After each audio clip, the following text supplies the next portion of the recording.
Uh, Tonight, the topic is on Abdu'l-Baha and the West. And this is one of the most difficult topics for me to talk about because I don't understand it. I don't understand the significance of this event. So, together, hopefully we would reach some degree of understanding about the journey of Abdu'l-Baha to the West 100 years ago this month, to North America 100 years ago to this month. Abdu'l-Baha is the third major figure in the Baha'i faith. After the Bab and Baha'u'llah, who are the twin manifestations, they are the representatives of Godhood to humanity on this age. They are individuals in the station of Christ and Buddha and Muhammad and so forth. They are unique in their own position. And then comes Abdu'l-Baha, which doesn't have any rival in history of religion. He is not a manifestation of God, so he is not like Baha'u'llah or the Bab or Jesus or Muhammad. But he is not like the immediate follower of any or successor of any manifestation either. He is totally unique in history of humanity. He, therefore, by his father, Baha'u'llah, has been called as a mystery of God. And mystery he is. For example, right now, 100 years after his journey to the West, nobody really knows about it. Nobody celebrates it. Nobody talks about it. Few Baha'is here and there are talking about it, but in general, humanity doesn't know Abdu'l-Baha. He's a total mystery to humanity. A total mystery. And it's going to take a time before this mystery gradually becomes less so. And one aspect of that is related to the time and age that Baha'u'llah and Abdu'l-Baha came to this world. You know, we live at a very unusual time in history. We live at a time in history when, on the one hand, the relationship of God with humanity is severed. In other words, mankind has very tenuous relationship with God. Very little true, meaningful relationship with God. And at the same time, we live at a period in history when actually a manifestation of God has come, and we are historically very close to it.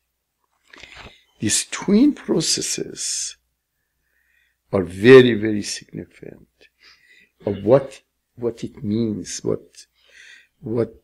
how it will help us to understand the world in which we live right now and the conditions that we live. So let's talk a few minutes about life of Abdu'l-Baha, and then a few minutes about the conditions of the world at the time of Abdu'l-Baha when he came to North America. And then read one paragraph of what he said in Canada, in Montreal, and to see the relevance of all of those to our time today. I think that's the most we could do tonight. Okay. Abdu'l-Baha was born in 1844, 23rd May, in Iran, in Tehran, in a very wealthy, comfortable, high-level family. It is the same night that the Bab in Shiraz declared his message to Mullah Hossain and initiated the Baha'i era. The same night that the Baha'i era began, Abdu'l-Baha was born. Okay, that's an interesting coincidence. Soon after the Bab declared his mission, Baha'u'llah, the father of Abdu'l-Baha, became one of the great supporters of new religion. And because of that, he was put in the Black Pit prison of Tehran. It is not possible to describe the condition of the Black Pit. But the Black Pit, in one way, at one level, was the symbol of blackness of the world of humanity at that time. It was the symbol of what was the condition of the world at that time. It was a time of extreme superstition, extreme prejudice, colonialism, slavery, very extremes of wealth and poverty in the world, dictatorial governments all over the globe, dictatorial religious leaders controlling the life of masses of humanity. The modern science had not yet come to affect the life of the people of the world. Disease was everywhere, rampant. Poverty was everywhere. The life of humanity was truly dark. Injustice was everywhere. There was no equality. Women were totally subjugated to the wish and wills of men. It was a dark world. And the manifestation of God, Baha'u'llah, whose name at one time means glory and light, was put in a subterranean prison, which is the lowest degradation as opposed to glory. And it is dark pit because it had no windows, nothing, no light whatsoever. So the source of light and grandeur that had come to the world was put by humanity that was living in the dark world, in the dark pit. That was the condition. That was at the same time condition of humanity, outwardly, and the condition of humanity inwardly. That was the situation. So Baha'u'llah was put in the prison. Abdu'l-Baha was 6 years old. And then Abdu'l-Baha became ill with tuberculosis. And they thought that he would die, but he did not. And then at the age of 7, having received no education whatsoever, attended only 1 year in the Muslim formal schools, which was nothing at the age of 7, and he was sick at the same time. He and his family were sent out of Iran as refugees and exiles to Ottoman Empire, from Tehran to Baghdad, then Baghdad to Istanbul, and then Adrianople, and then the present city of Akka. That was the life of Abdu'l-Baha. So he never received any education. He was in prison with his father and family from age 7, 8, all the way to age 64.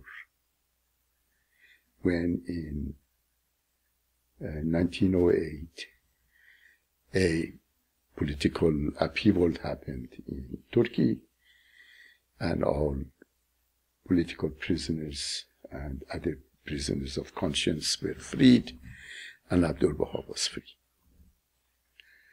So here he is a person who has been born in a good family, have lost everything at a very early age, had never received any education, has been a prisoner and exiled all of his life, living in a state of poverty. At the age of 64, is given freedom. And 3 years later, he decides that he is going to go to Europe and North America to bring the message of his father to humanity. Isn't that interesting? That he would do that. You know, that person, imagine yourself being in that situation. Okay? So,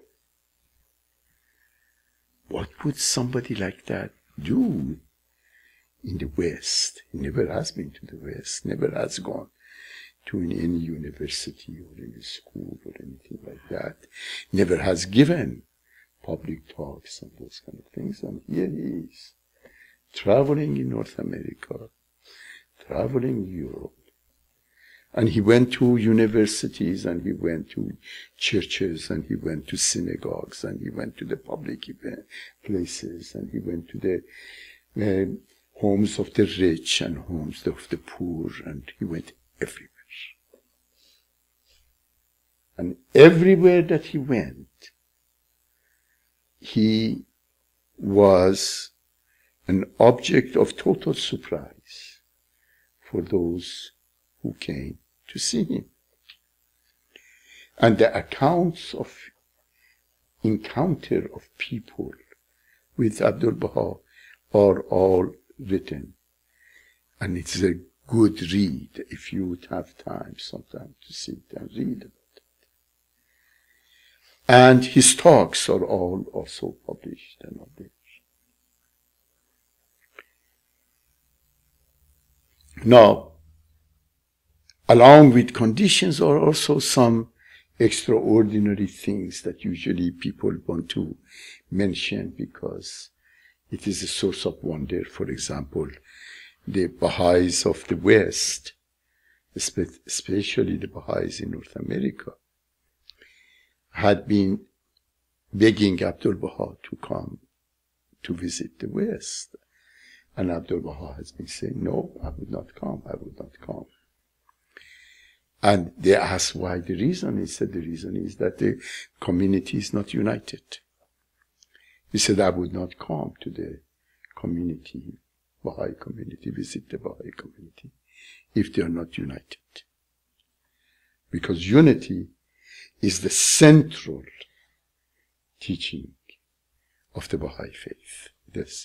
The central teaching of the faith is that we have arrived at the age of unity. And it is unity of humanity that would bring to fulfillment the age-long, history-long quest of humanity for peace and justice and equality. It is unity. It is the age of unity. And Abdu'l-Baha is the center of the covenant of the Baha'i faith. Baha'u'llah made a covenant with humanity that after he died, they all will be united around the center of his covenant, which immediately after Baha'u'llah was Abdu'l-Baha. And therefore Abdu'l-Baha was the very embodiment of unity, with the very center of unity for the world of humanity. And because he was the very embodiment of unity, he was the agent of covenant between God and humanity, he would not come to a community that was not united. It's very simple. They don't go together. You have to have those preconditions in order to come. So after that message reached to the Baha'is of the West, they did a valiant effort to create a unity of understanding, of thought, of action, of objectives among them. They were a small group of people scattered throughout this vast land, and they were able to do it. And then Abdu'l-Baha said, okay, I come. And Abdu'l-Baha then began to prepare for his journey. And the Baha'is of the West, in North America, they sent funds for purchase of a ticket on the most advanced ship of that time, which was Titanic. And Abdu'l-Baha sent the money back and said, no, I'm going to take in a slower ship. I like to have a slow journey. And he said, give the money to the poor. And Abdu'l-Baha then journeyed, came, arrived a few days before Titanic was sunk. They asked him whether he knew. And Abdu'l-Baha said, sometimes certain intuitions or certain awareness comes to one's mind. That was very vague response, near here nor there, to that question. But it's a very interesting process, and questions come up for, if he knew why he didn't say something or something like that. But there are a lot of issues involving that kind of a discussion. But anyway. Now, briefly about the condition of humanity at that time. The beginnings of 20th century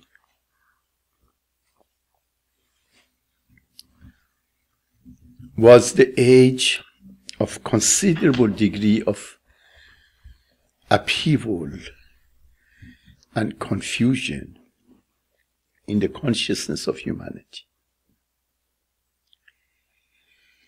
From middle of 19th century onward, 1840 and 50 and 60 and 70, a number of developments had shattered the consciousness of humanity. For example, during that era, the whole movement against the authoritarian leadership around the world, leadership of both political structure and the religious structure, had started. Science was on the ascendancy. New theories and concepts were coming into the forefront of human understanding, particularly in the West. Marx had come and has written his manifesto about social injustice. Darwin has come and has written his book about the evolution of humanity. So the economic concepts of capitalism around the same time has begun to take shape and form. Soon after that, Freud had come and has focused on the inner life of humanity, an area of subconscious and unconscious. So it was a time of upheaval, a time that humanity was trying to understand why the life was so miserable and what they could do to free themselves from shackles of authoritarianism that was in the world at that time. Colonial powers were still very strong. There were different empires around the world: British Empire, the Austro-Hungarian Empire, the Ottoman Empire, and then, of course, the masses of humanity who lived in China and that part of the world and were being subject to the domination of the Western powers. So the conditions of the world was in a state of change and confusion. And on top of that, the new science was emerging, and scientists had begun to reject the notion of God, and philosophers also, the notion of God, the notion of religion, the need for religion. They were saying that we can do everything positively ourselves with the help of science. We are going to start an era of logic and reason. We don't need the superstitions of religion to control us. So that was the condition of the world, and there was therefore considerable degree of disunity between science and religion, religion and religion, different races, different classes of society, different segments of society. This was era of disunity. Disunity was the most manifest characteristic of that era, in every sense of the word. Okay? And Baha'u'llah had come to create unity. And unity was, he said that unity is the prerequisite for creating a civilization of peace. And he put out his call for creation of unity to the leaders of the world. He wrote his tablets to the kings and rulers of the world. And he also wrote his tablets to the religious leaders. It was all the call to unity. And nobody had responded. Humanity had ignored it. And it had, in the process, had become more and more disunited. So, Abdu'l-Baha then decides that he is going to come to the West to reiterate that point of unity and the call for peace. And the reason, well, probably one of the main reasons that Abdu'l-Baha chose to come to Europe and to North America was because they were the most powerful segments of human society at that time. And he knew that they are going to be the agents of the greatest disunities in history of humanity. First World War and Second World War. He knew that. All his talks that he gave and warnings that he gave, all were showing to humanity that they are going towards a very catastrophic era of disunity. And the major agents of it would be Europeans and American Westerners. Okay? So therefore, Baha'u'llah's call that had been sent before was being renewed by Abdu'l-Baha when he came. And when we read Abdu'l-Baha's talk, we will see all of them are at one level call for unity in every area of human life, material and spiritual, racial, gender, economic, you name it. All areas he called upon, said we have to create unity. On the one hand was that, and on the other hand was telling humanity that if they didn't respond, major calamity would come. Now, the interesting thing about that era, which by the way, if you reflect on it, you will see our era is exactly the same as it was when Abdu'l-Baha came. We also live in an age of profound degree of disunity and profound degree of division between different components and segments of human society, and division within the life of people and between people. It's just really, we live conditions of disunity similar to what Abdu'l-Baha was coming to the West and talking about it. In other words, humanity hasn't become less disunited. It has continued to be extremely disunited. But hopefully certain degree of awareness has emerged as a result of the catastrophic mistakes that has been made in the course of this 1 century since Abdu'l-Baha came to the West. Okay.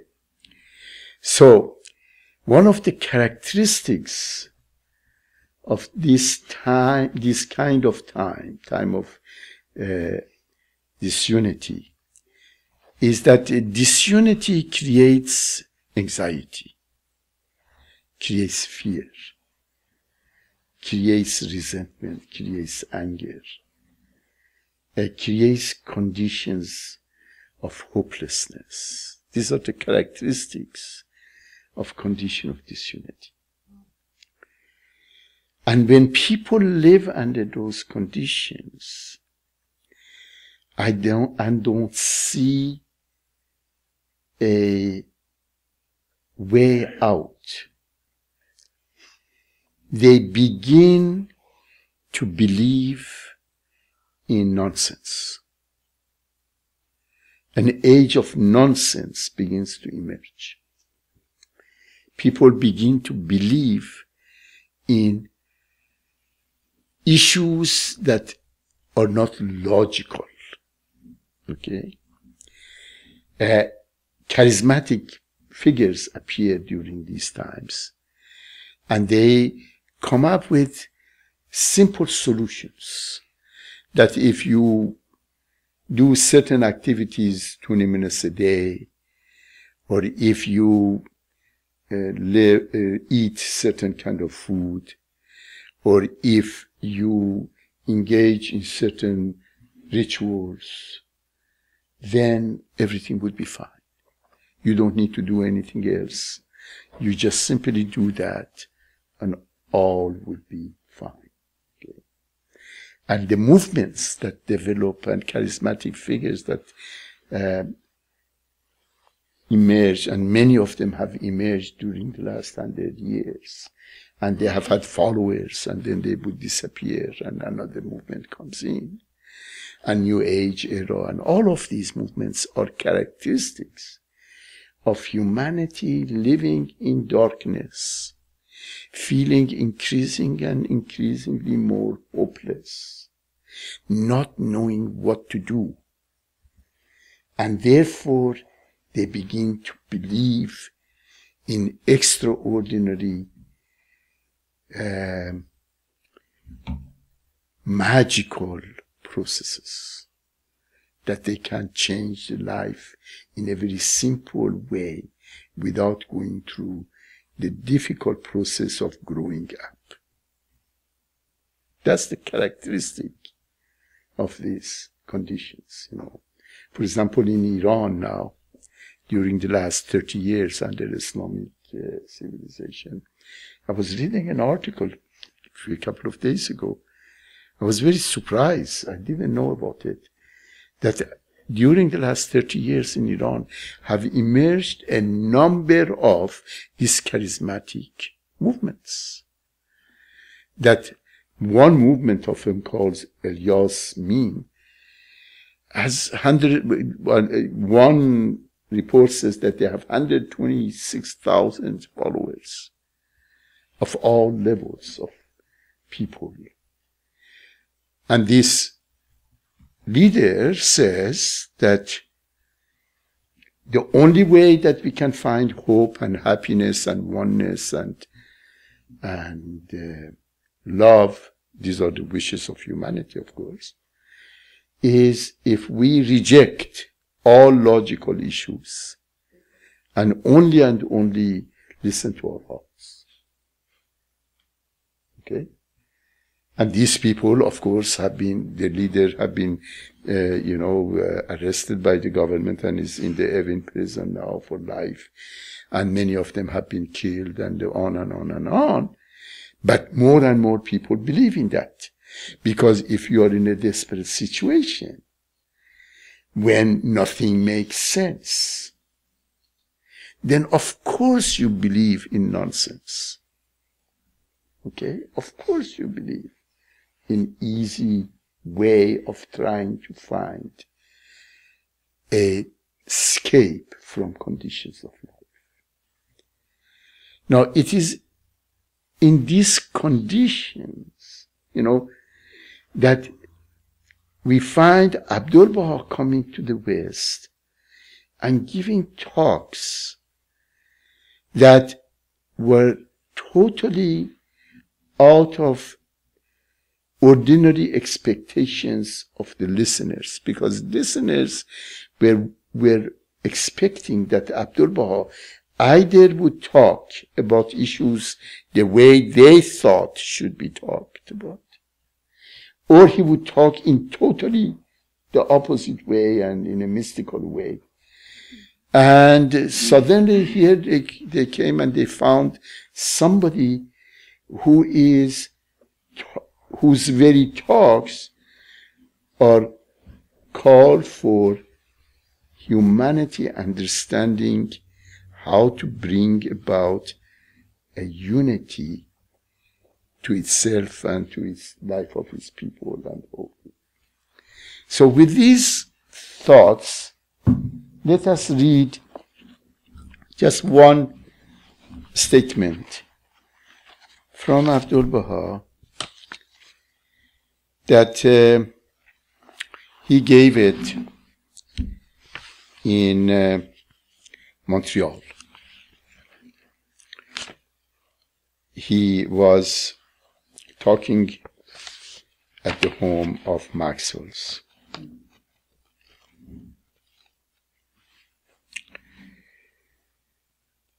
And he said, today, the world of humanity is walking in darkness because it is out of touch with the world of God.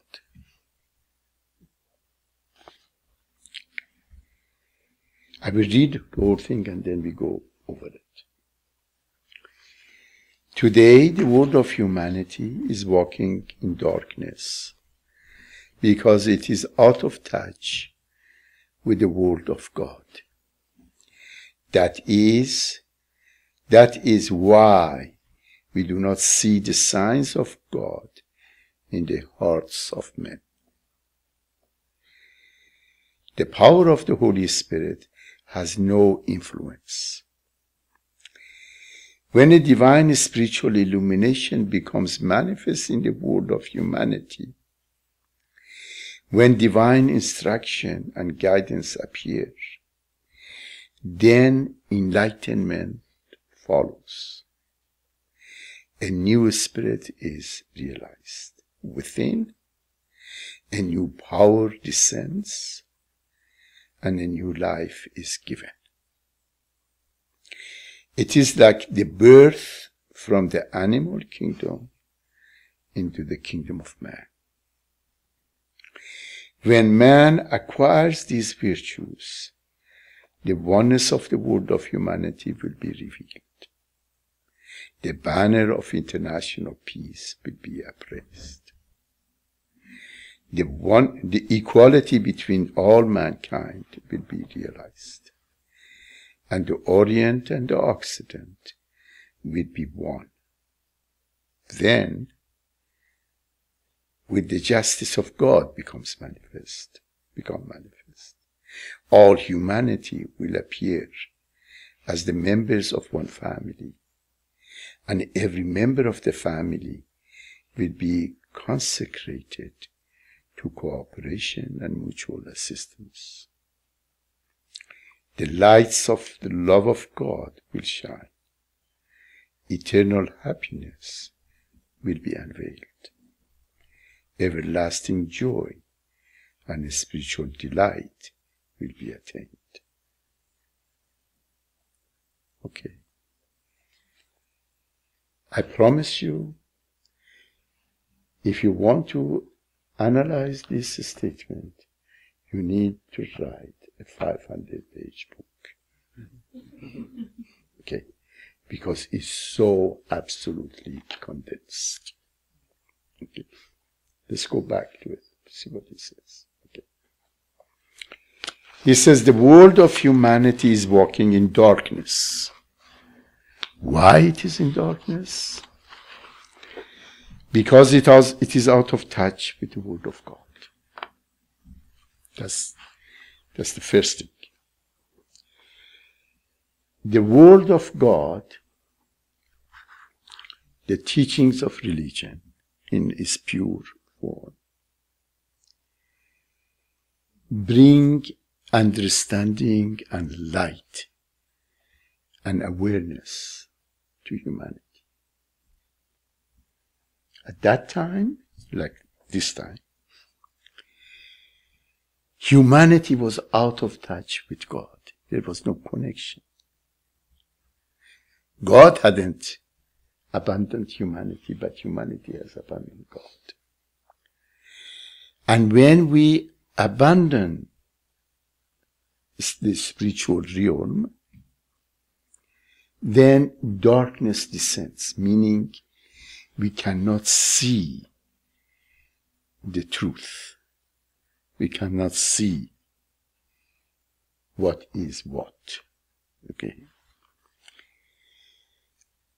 And Abdu'l-Baha said then, when out of touch with God, we do not see the signs of God in the hearts of men. You see, the place of God in human life is in our heart. Human heart, which is the site of both human love and human understanding. Okay? Human heart. The heart is the very center of our being.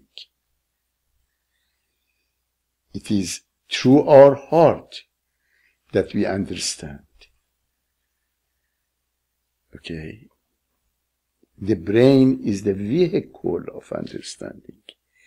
But when you know something, you know it through your very center of being, which is when we say this is the heart of the matter, is the essence of the matter, the very center of the matter.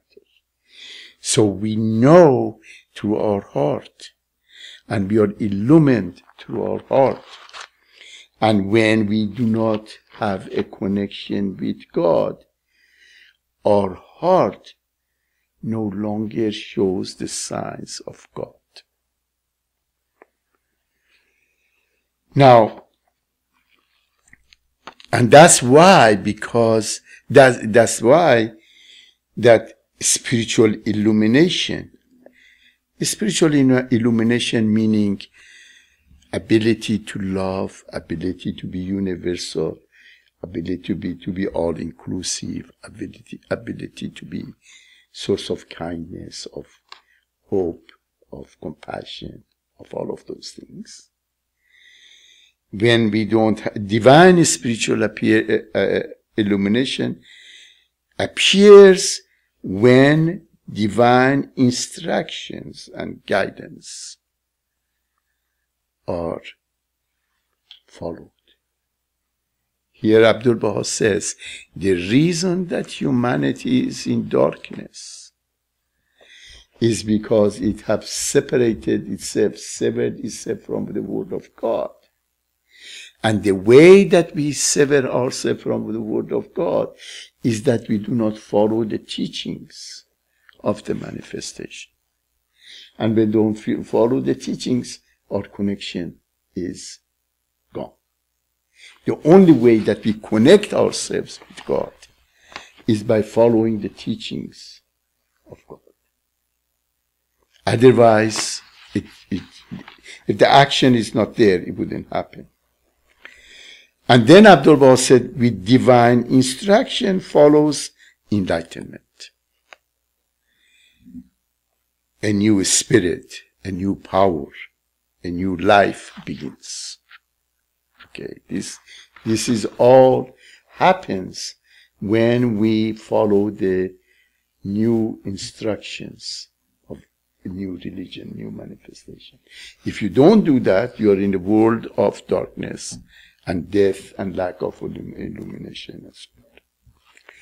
Now, something then Abdu'l-Baha says that is very, very interesting. He says, it is like the birth from the animal kingdom into the human kingdom. Now, this is a very, very important issue because the whole history of humanity is the history of gradual movement out of the animal world into the human spiritual world. We are at one level animals. And we are therefore at the biological level, live according to the needs of an animal level of existence.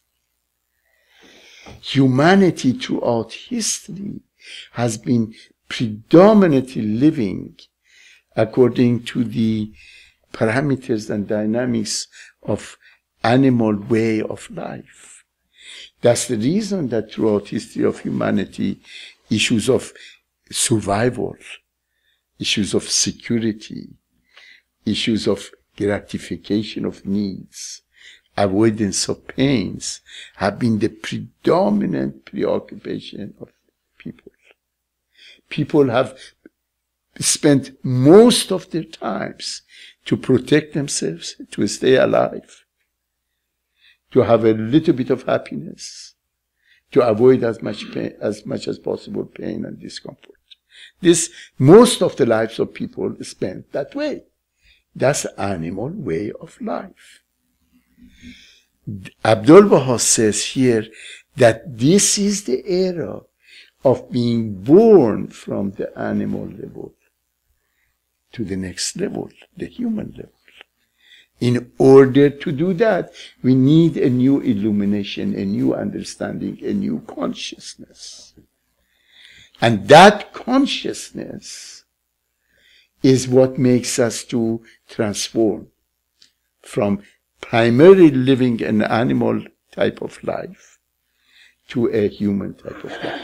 Now, this is very important because contemporary materialistic science insists that we are animals, insists that we cannot go beyond animal way of life. It does everything to reject the possibility of human beings transcending the animal level. Just go and read the books that are written about human beings by all scientists in all areas.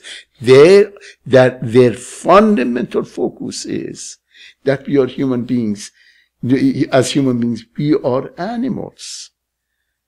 And the reason that the environmental movement and all of those are so important is because all animals have to survive, including us. Okay? This is the time and the era, the age that we live in which people are in descending arc. Humanity is descending in its understanding of itself. We are trying to bring ourselves lower and lower and lower to make sure that we function in all areas of our lives in an animal way of life. And we have succeeded. That's what we are doing. And that's we see it all over the world, in every area of human life. We see that we have descended to that level. And here Abdu'l-Baha says that in order to ascend and move from the level of animal to the level of human, we need a new consciousness that comes with the understanding of the teachings of the manifestation and following of those in spiritual guidance that is given. And then it's very interesting. Abdu'l-Baha says, when we arrive in human kingdom, what would happen? What would be the main characteristics of a human kingdom?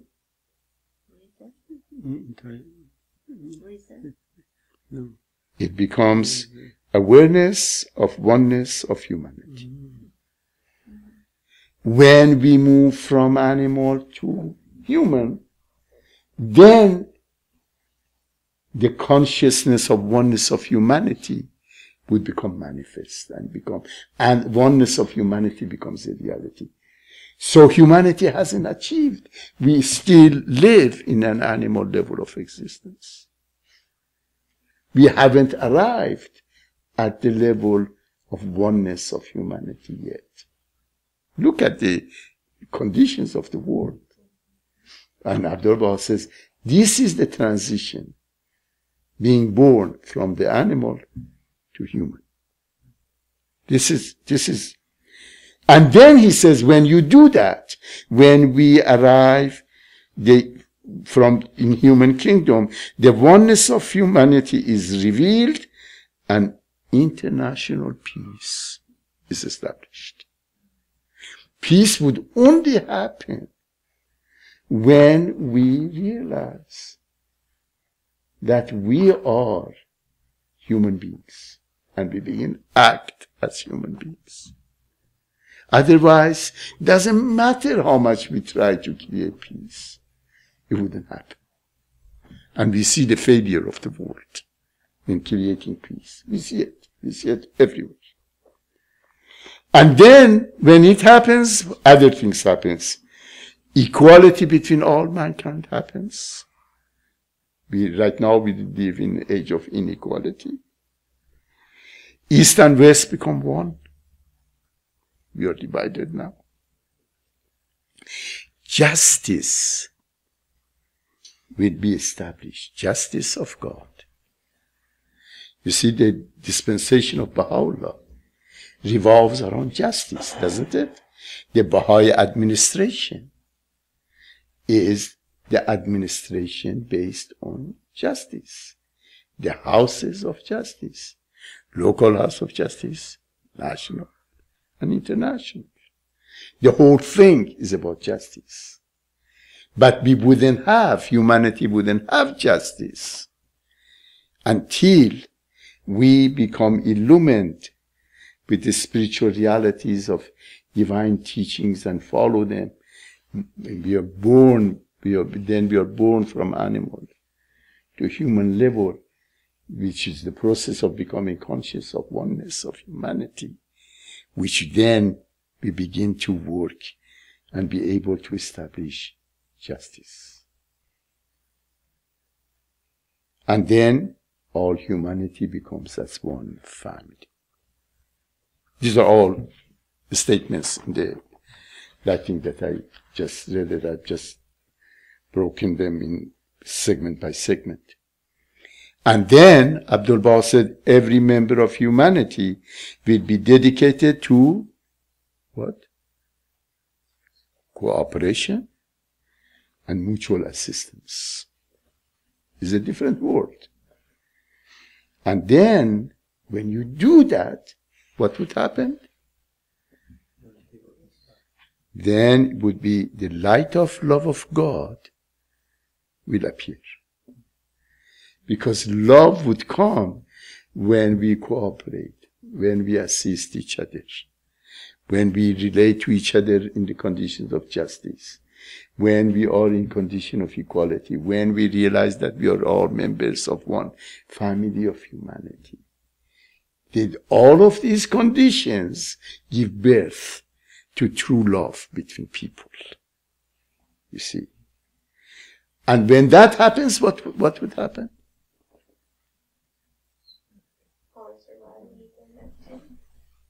What happens?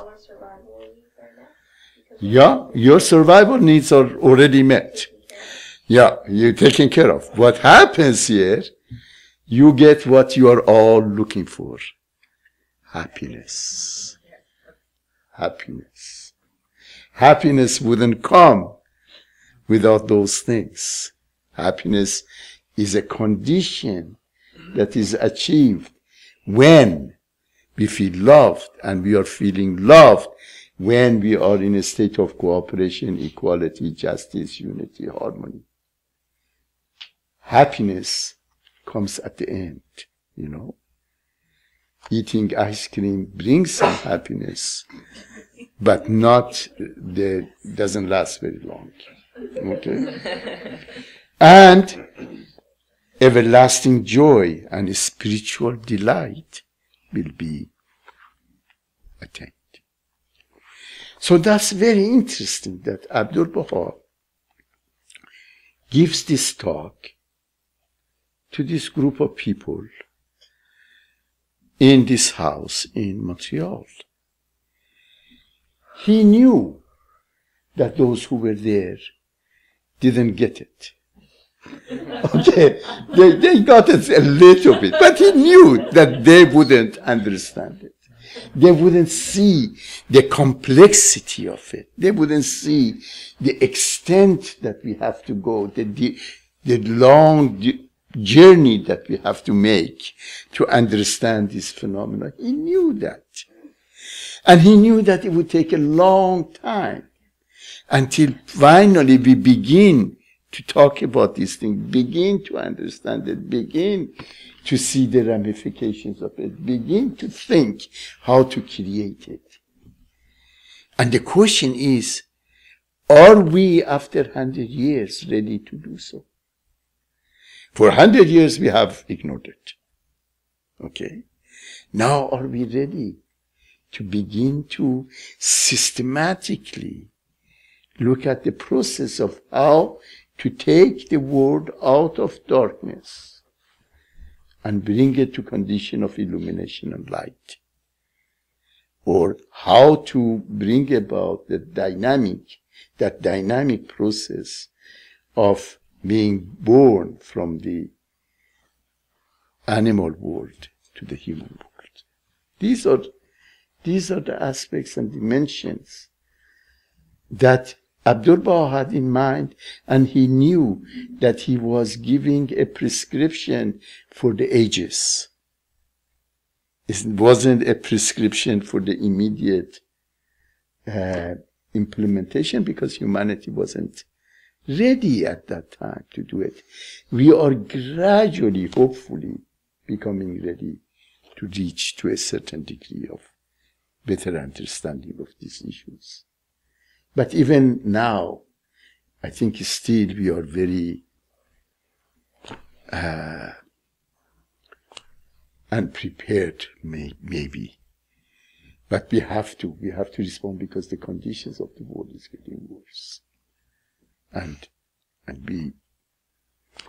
we are hopefully responding to it. I think I would stop here. Let's have a little bit of discussion and further understanding of these issues. A good question. Those charismatic movements in Iran, are those Sufi movements? No, they are not Sufis. They are aside and apart from Sufis. The charismatic movements have emerged. They are similar in certain ways to the Sufis. But they are not. They are separate. Yeah.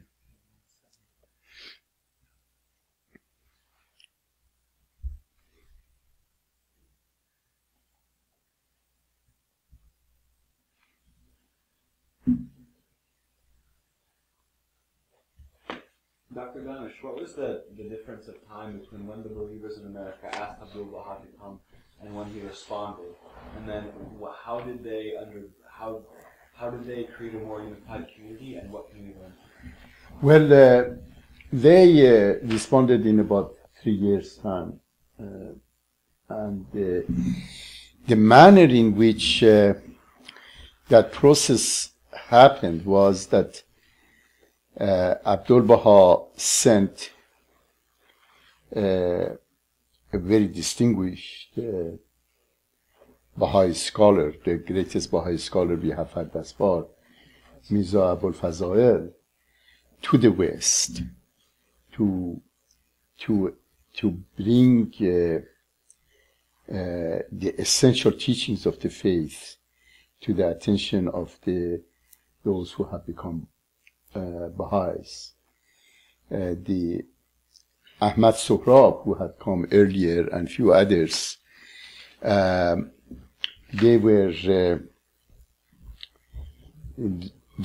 proved to be very arrogant and self-centered people. And when they saw that people were responding to the teachings and they were becoming Baha'is, they thought that they would establish a church, kind of a la Christian, and even one of them said to Baha'u'llah, I have the West and you have the East, kind of a thing. Let's divide the world, and, I will be the leader in the West and you will be the leader in the East.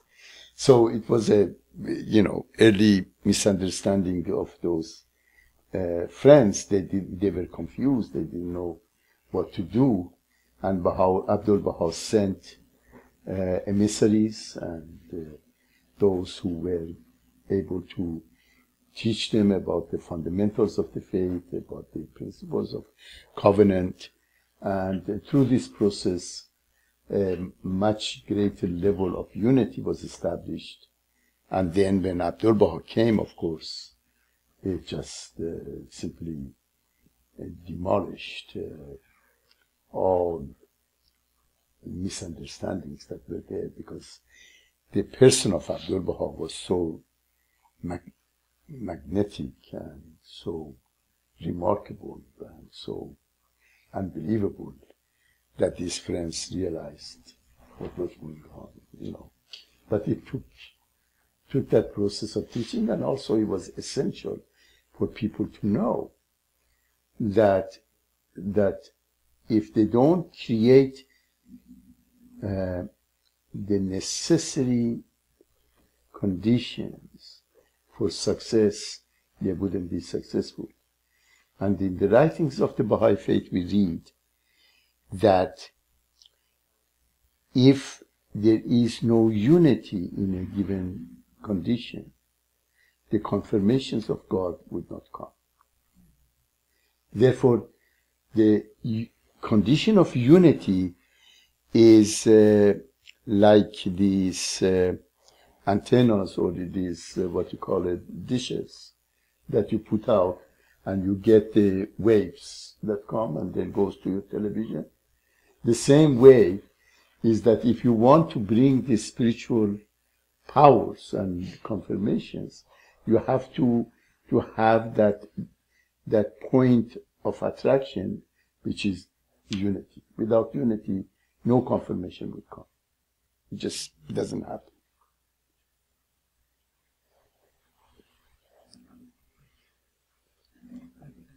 Dr. Danesh, I came late, so maybe you talked about this already, but you mentioned about the environment, that many people are interested in the environment because maybe it's the animalistic survival side.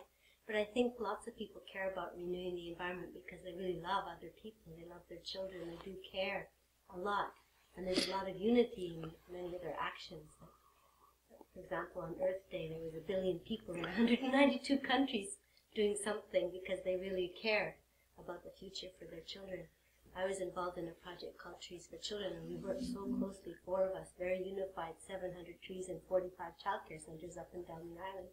There was much love, much unity. So for me, I'm doing it because I'm Baha'i and I want to help, and the writings teach me, you know, nature's expression of God's will, you know. So can we not somehow come together, even though it is an animal side, because it is a point, it's an exigency of the day and it's a point of unity? Of course, that's not the point. The world of humanity is moving towards unity, and one of the earliest, one of the most apparent unities that we have been able to achieve is unity with regard to environment. Because we realize that at the biological level, our survival and survival of our children and survival of all living beings is dependent to environmental movement, environment and health of the environment. So this is one level of unity. We need to create many levels of unity. Not only unity about our collective survival, but also unity about our collective enlightenment, or our collective consciousness, our collective evolution and development in the spiritual, ethical, moral standards, you see. So yes, of course, it is a marvelous movement and should be sustained, and we should participate in it. But this is not the end of the process. This is the beginning of the process of achieving ever higher levels of unity. That's what it is. For what it is magnificent and marvelous. But oneness, yeah, of course it is oneness. Well, unity and oneness, of course. But we have to expand our understanding of unity to way beyond our biological state. Biological state, all of us are participants. We are one, we are all at one level. We are living beings, okay?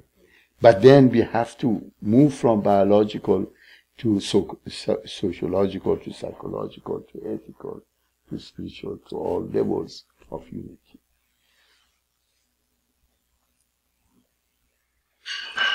Okay, I think we are fine. We are ready to go to the other room.